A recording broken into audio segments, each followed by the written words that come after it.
राजवंश यानी उत्तर भारत के राजवंशों के बाद आज देखते हैं दक्षिण भारत के राजवंश।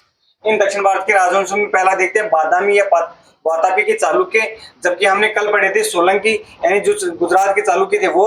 आज पढ़ रहे हैं बादामी। बादामी है कर्नाटका के पास और वातापी है, बादामी या वातापी कह सकते हैं इसको। तो वातापी के जो चालुक्य वंश है इसकी नींव डालने वाले तो अलग थे, लेकिन जो स्वतंत्र यानी इस जो वंश था इस वंश को स्वतंत्र करवाने वाला था पुलकेशिन प्रथम। इस पुलकेशिन प्रथम ने इस जो बादामी या वातापी जो वंश है इसका स्वतंत्र प्रभार यानी इसको स्वतंत्र किया था किसने? इस पुलकेशिन प्रथम ने। इसने अपनी उपाधि धारण की थी श्री पृथ्वी वल्लभ की। श्री पृथ्वी वल्लभ की उपाधि धारण करने वाला कौन है? आपको एक तो उपाधियों से प्रश्न पूछा जाएगा और एक मंत्रियों से संबंधित प्रश्न पूछा जाएगा। इसका अंतिम महान शासक हुआ था कीर्तिवर्मन द्वितीय। इस कीर्तिवर्मन द्वितीय का एक सामंत था जिसका नाम था दंतिदुर्ग। इस दंतिदुर्ग ने महाराष्ट्र के अंदर जो राष्ट्रकूट वंश पनपेगा यानी राष्ट्रकूट वंश की स्थापना करने वाला शासक कौन है? दंतिदुर्ग। जिसने क्या किया है? इस कीर्तिवर्मन द्वितीय की हत्या कर दी है। उसके बाद राष्ट्रकूट वंश की नींव डाली थी। तो राष्ट्रकूट जो वंश है वो किनके बाद पनपा है? यानी बादामी या जो वातापी है इसके जो चालुक्य वंश को समाप्त करने के बाद राष्ट्रकूट पनपा था। और राष्ट्रकूट ने अपनी जो राजधानी बनाई थी मान्यखेत को बनाई थी। मान्यखेत कर्नाटका में पड़ती है। काची पल्लव यानी काची के जो पल्लव हैं उनके बारे में देखते हैं तो 575 से लेकर 895 ईस्वी तक काची के अंदर रहे थे पल्लव। ठीक है। इनके संस्थापक थे सिंह विष्णु। इनके संस्थापक कौन थे? सिंह विष्णु थे और उन्होंने एक उपाधि धारण की थी अवनी सिंह की। और इसने एक निर्माण करवाया था आदि वराह मंदिर का। तो आदि वराह मंदिर का निर्माण पूछा जाएगा कि पल्लवों में आदि वराह का निर्माण किसने करवाया? तो विष्णु जो सिंह था इसने करवाया था।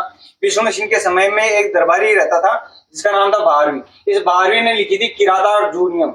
किराता जो नियम किताबें हमने जो मोस्ट इंपोर्टेंट उत्तर भारत की थी दक्षिण भारत की जो किताबें थी वो पढ़ ली है, लेकिन किराता अर्जुन भारवी है यानी इसके लेखक कौन है? भारवी।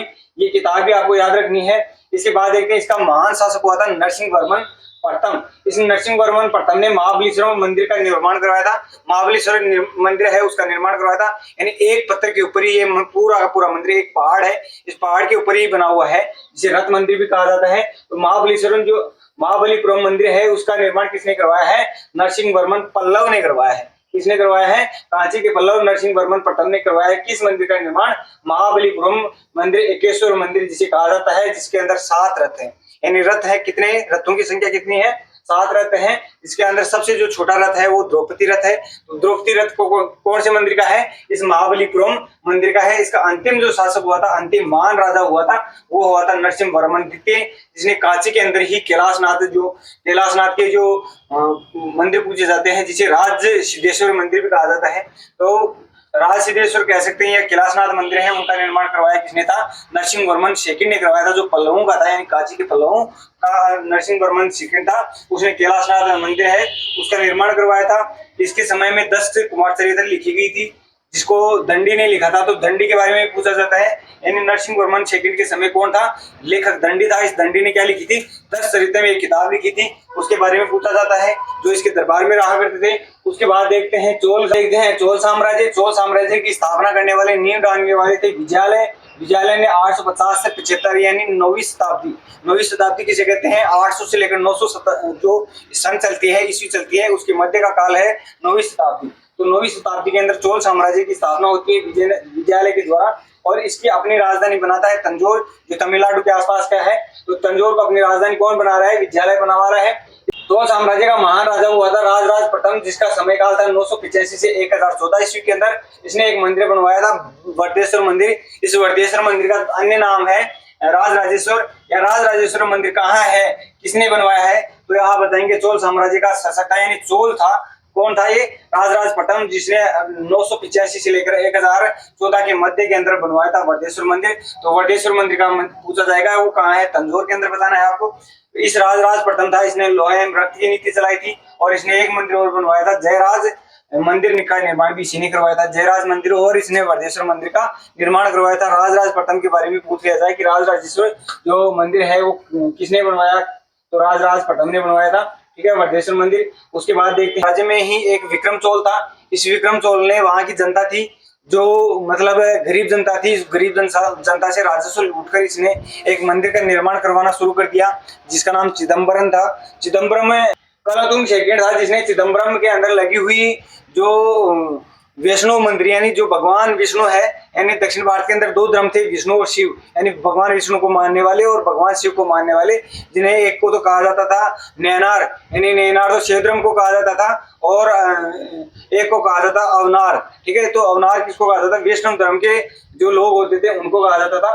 तो ये जो चोल साम्राज्य के अंदर विक्रम था, उसने क्या किया है, राजस्व वसूल कर गरीब जनता से चिदम्बरम जो मंदिर बनवाने की प्रक्रिया है वो चालू कर रखी थी। लेकिन अंगोतुंग सेकंड था, इस अंगोतुंग सेकंड ने क्या किया है, इस मूर्ति को ही समुद्र में फेंकवा दिया। उसके बाद रामानुजाचार्य आए थे, उस रामानुजाचार्य है उन्होंने बाद में पुनरुद्धार, मतलब इस जो मूर्ति को वापस उठाया और इसका पुनः निर्माण करवाकर तिरुपति मंदिर, जिसके बारे में हम बार बार सुनते हैं, तो तिरुपति मंदिर है, वो तिरुपति मंदिर वही है जो चिदम्बरम की जो मूर्ति थी जिसको समुद्र में फेंकवा दिया था, किसने? कुलोतुंग ने। उसको फिर रामानुजाचार्य है उसने क्या करवाया है, पुनर्निर्माण करवाकर उसका क्या किया था, जैसे राम मंदिर का निर्माण करवा के वापस से, मतलब राम मंदिर है वहां पर बनवाया है मोदी ने, उसी प्रकार रामानुजाचार्य है उन्होंने इसी जो मूर्ति थी चिदम्बरम की उसका पुनरुद्धार करवाकर, यानी पुनः इसको स्थापित करवाकर तिरुपति मंदिर है, इस तिरुपति मंदिर का क्या करवाया था, निर्माण करवाया था। तिरुपति मंदिर है उसके बारे में बार बार पूछा जाता है। यहाँ पर सोना जो चांदी है वो सर्वाधिक आता है, दक्षिण भारत के जो मंदिर होते हैं उसके अंदर सबसे ज्यादा चढ़ाव किसका आता है, सोना चांदी का आता है। उत्तर भारत के जो मंदिर है उनकी तुलना में तो बहुत ज्यादा आता है और वहां पर ज्यादा पैसा भी आता है। तो ये जो तिरुपति मंदिर है उसका निर्माण कहाँ हुआ है, यहाँ पर हुआ है, और किसने करवाया है, रामानुजाचार्य ने करवाया है। जैसे राम मंदिर का निर्माण हुआ है वैसे ही रामानुजाचार्य ने तिरुपति मंदिर का निर्माण करा। देखते हैं विजयनगर साम्राज्य। विजयनगर साम्राज्य है वो 1336 ईस्वी में दो भाइयों ने करवाया था।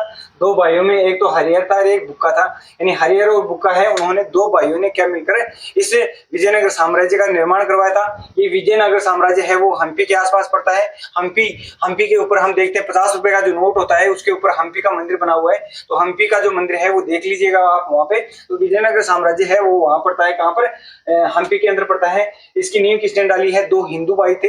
हिंदू भाई कौन कौन थे, हरिहर एवं बुक्का थे, यानी हिंदू साम्राज्य की नींव डली है विजयनगर साम्राज्य की कह सकते हैं, या हिंदू साम्राज्य कह सकते हैं। कर्नाटक हम्पी के अंदर डली है। 50 रुपए के नोट के ऊपर क्या है, इस हम्पी का चित्र दिखा रखा है हमें। इसके बाद है इस विजयनगर साम्राज्य में एक छोटे छोटे वंश पनपे थे, उन वंशों को भी देख लेते हैं। तो वंश में है संगम वंश। संगम वंश की स्थापना करने वाले हरिहर प्रथम थे, और अंतिम थे प्रौढ़ देवराय, यानी प्रौढ़ यानी बुढ़ा और देवराय यानी बुढ़ा देवराय था जो अंतिम शासक था किसका, इस संगम वंश का। विजयनगर साम्राज्य के अंदर ही है ये संगम वंश। उसके बाद देखते हैं सालुक वंश। इस सालुक वंश का जो संस्थापक है वो है सालुक नरसिंह, और इसका अंतिम है वो कौन है, वीर नरहरि सिंह। तो वीर नरहरि सिंह ने ही फिर अगला जो वंश है तुलुक वंश है उसकी नींव डाली थी। इसके अंदर देखते हैं कि विजयनगर जो साम्राज्य है उसमें सबसे महान राजा हुआ था कृष्ण देव राय। इस कृष्ण देव राय का जो जिक्र है हमें बाबरनामा में मिलता है। बाबरनामा किसने लिखी थी, बाबरनामा किसने लिखी है, बाबरनामा कुलबुद्दीन बेगम ने लिखी है। उस बाबरनामा कुलबुद्दीन के द्वारा लिखी गई है। उसके अंदर क्या दिखाया गया है, कृष्ण देव राय है उसका जिक्र किया गया है। इस कृष्ण देव राय के दरबार के अंदर अष्टदाई यानी 8 विद्वान रहते थे, 8 दिग्गज रहते थे, यानी विजयनगर साम्राज्य का ये क्या था, सबसे शक्तिशाली शासक था कृष्ण देव राय। उसके बाद देखते हैं आरविड्डू वंश। आरविड्डू वंश का जो शासनकाल है वो है 1570, यानी मुगलों के समय 1652 तक। इनकी राजधानी थी तिरुमल, और इसका महान जो शासक बना था वो बना था श्रीरंगपट्टम, और अंतिम जो शासक था वो था श्रीरंग तर्ती। उसके बाद देखते हैं राष्ट्रकूट। राष्ट्रकूटों के अंदर देखते हैं कि राष्ट्रकूटों की स्थापना करने वाला कौन है, दंतिदुर्ग। दंतिदुर्ग ने किसको हराया था, इस कीर्तिवर्मन द्वितीय को हराया था, जो बादामी या चालुक्य के शासक था। कीर्तिवर्मन द्वितीय उसका सामंत था कौन, दंतिदुर्ग। इस दंतिदुर्ग ने क्या किया है, इस कीर्तिवर्मन की हत्या की है। उसके बाद राष्ट्रकूट वंश की नींव डाली थी महाराष्ट्र के अंदर। इस राष्ट्रकूट वंश से हमें एलोरा और एलिफेंटा की जो गुफाएं हैं उनके बारे में ज्यादा पूछा जाता है। तो राष्ट्रकूटों के समय क्या है, इस दंतिदुर्ग ने 752 ईस्वी में क्या कर दिया था, मान्यखेत जो कर्नाटक में है इसके ऊपर क्या कर, इसने अपनी राजधानी मान्यखेत को बना लिया था। उसके बाद एलोरा का जो प्रसिद्ध मंदिर है, कैलाश मंदिर जिसे कहते हैं, तो इस कैलाश मंदिर का निर्माण कृष्णपट्टम के समय हुआ था, यानी कृष्णपट्टम ने एलोरा की प्रसिद्ध मंदिर कैलाश मंदिर आ जाए। तो कैलाश मंदिर के बारे में बता देना है आपको कि कृष्णपट्टम ने क्या करवाया था, जो राष्ट्रकूट शासक था जिसने कैलाश मंदिर का निर्माण करवाया था। इस राष्ट्रकूटों के अंदर एक शासक हुआ था ध्रुव नाम का। इस ध्रुव ने प्रतिहार, नरेश, वत्सराज था, और पाल वंश का हमने धर्मपाल पिछली क्लास के अंदर पढ़ा है। इन दोनों को हराकर कन्नौज को विजय किया था। कन्नौज किसका था, हर्षवर्धन का था, यानी हर्षवर्धन ने कौन सा जीता था, कन्नौज जीता था। उस कन्नौज को जीता किसने है, फिर ध्रुव ने जिताया। ऐसा ही एक शासक और था इन्हीं के अंदर, जिसका नाम था गोविंद तृतीय। इस गोविंद तृतीय के समय उस चक्रायुद्ध था यहाँ, वहां का शासक कन्नौज का, और उसको संरक्षण दे रहा था धर्मपाल। तो धर्मपाल किस वंश का है? पाल वंश का है। यानी इसे धर्मपाल ने चक्रायुद्ध का क्या कर रखा था? संरक्षण कर रखा था, उसको सुरक्षा दे रखी थी। तो लेकिन इस गोविंद तृतीय ने इन दोनों को हराकर नागबड़ द्वितीय जो पटियार शासक था, इसको भी इसने हराया था। इसके बाद पल्लव है, पांडे हैं, केरल है, गंग है, ये पूरा संघ था, इस संघ को भी इसने पराजित किया था, इसने नष्ट किया था। यानी गोविंद तृतीय था, इसने इन तीनों को क्या किया है? नष्ट किया है। उसके बाद एक शासक और हुआ था अमोघ वर्ष। इस अमोघ वर्ष के अंदर महान शासक था, इसने क्या किया है कि तुंगभद्रा नदी है, उस तुंगभद्रा नदी के अंदर जल समाधि ले ली थी, यानी उसके अंदर डूब के आत्महत्या कर लेता, मर जाता है। तो अमोघ वर्ष के बारे में पूछा जाएगा कि अमोघ वर्ष किस वंश से संबंधित था? तो राष्ट्रकूट बताना है। किस नदी में ये डूबकर मरा था? दूसरा प्रश्न है तुंगभद्रा नदी के अंदर। ठीक है, तो ये दोनों आपको बताने पड़ेंगे। इसके बाद है इंदिरा तृतीय, यानी इंद्र नाम का तृतीय शासक हुआ था राष्ट्रकूटों के अंदर, जिसके समय में अरब यात्री आया था। एक अरब यात्री जिसका नाम था क्या था? अल मसूदी। ये अल मसूदी इसके शासनकाल में आए थे। यानी दक्षिण भारत के अंदर कौन आया है? अल मसूदी आया है। किसके शासनकाल में आया है? इंद्र तृतीय के शासनकाल में है। राष्ट्रकूटों को इसने क्या बताया है? भारत के सर्वश्रेष्ठ वंश बताया है, यानी इन्होंने शासन करने वाला शासक बताया है। किसने बताया? अल मसूदी ने बताया है। एलोरा और एलिफेंटा की जो गुफाएं हैं वो उनके इनके समय बनी थी, यानी राष्ट्रकूटों के समय एलोरा और जो एलिफेंटा की गुफाएं हैं वो बनी थी। एलोरा की जो गुफाएं हैं वो कुल 34 हैं। उन 34 के अंदर देखिए 1 से लेकर 12 तक बौद्ध धर्म, यानी बौद्ध महात्मा बुद्ध से संबंधित जो भी चीजें हैं वो 1 से लेकर 12 तक की जो गुफाएं उनके अंदर है। उसके बाद 13 से लेकर 29 की जितनी भी गुफाएं हैं उनके अंदर जो हिंदू हैं उन हिंदू से संबंधित है। उसके बाद जो 5 और बच गई 30 से लेकर 34 तक ये जैनियों की हैं। तो एलोरा की गुफाओं में तीन धर्म देखने को मिलते हैं। कौन कौन से? बौद्ध धर्म देखने को मिलता है, हिंदू धर्म देखने को मिलता है और जैन धर्म देखने को मिलता है। तो एलोरा और एलिफेंटा की गुफाओं का निर्माण किसने करवाया था? राष्ट्रकूटों के समय हुआ था। तो आज की क्लास आपको समझ में आएगी। इसमें जो मुख्य मुख्य प्रश्न पूछे जाएंगे वो मंदिरों से संबंधित पूछे जाएंगे और इन गुफाओं से संबंधित पूछे जाएंगे और इनकी उपाधियों के बारे में पूछा जाएगा, जो आप लुसेंट की किताब है उससे आराम से कवर कर पाएंगे। इतना आपको समझ में आया होगा। तो आज के लिए इतना ही। अगर क्लासेस समझ में आती हैं तो क्लास को शेयर कीजिए, लाइक कीजिए, कमेंट कीजिए और अगर चैनल के ऊपर नए हैं तो चैनल को सब्सक्राइब जरूर करें। धन्यवाद। वंदे मातरम। जय हिंद।